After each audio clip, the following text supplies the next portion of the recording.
लोकांना प्रसिद्धीची हाव सुटली. हाव आमचे कीर्तनकार संप्रदायातल्या मंडळीला तर लय हाव. क्लिपच टाकतो, मी कोल्हापूरला येत आहे. कशाला झकमारा येतो तू? नाही बोलतो मरतो कशाला येतो? सोनाराच्या दुकानाला जाहिरातीची गरज नसते, भेळीच्या दुकानाला जाहिरातीची गरज असते. कारण भेळीच्या दुकानाचं गिराईकच त्या मापात असते. मटकी टाक, कांदा काप, कोथिंबीर टाक, लिंबू पेळ, बांधून ठेव, लिहून ठेव. भेळीचं गिराईक. इथं असं नाहीये 50,000 गढई वेगळी.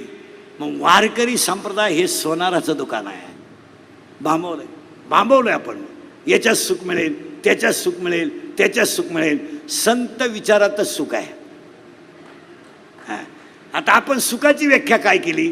काम न करणे, बँक बॅलन्स भरपूर ठेवणे, गादीवरच झोपणे, उभ्याने जेवणे,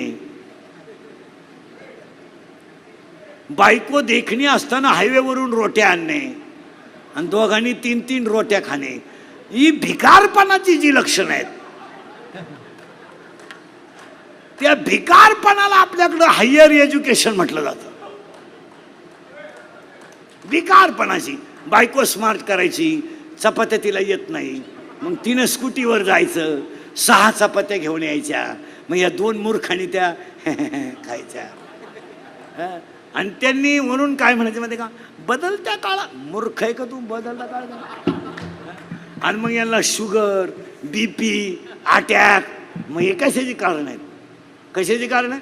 90 वर्षाचं म्हातारं पॉझिटिव्ह निघलं ना महाराज, 3ऱ्या दिवशी चालत घरी आलं. आणि 42चं जे गेलं ते पीटीतच आलं. काय माहिती का? ते म्हातारं जातानाच म्हणत होतं, गेलो तर गेलो, आलो तर आलो. 2-3 वर्षापूर्वी माणूस आजारी पडला ना, ॲडमिट केला ना, लोक विचारायचे, हो कसं काय, बरं आहे का, काही प्रॉब्लेम असला तर आपण डॉक्टरांशी बोलू. आता या 2 वर्षापासून तसं लोक विचारतच नाही. ॲडमिट केलं का? हां. स्कोअर काय? मग तो का क्रिकेट खेळतोय का? त्याची बॅटिंग चालली का? मरायला लागला तो. स्कोअर काय आहे?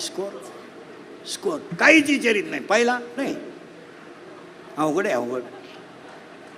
आमच्या पाहुण्याचा तर 9च होता, तरी पाहुणा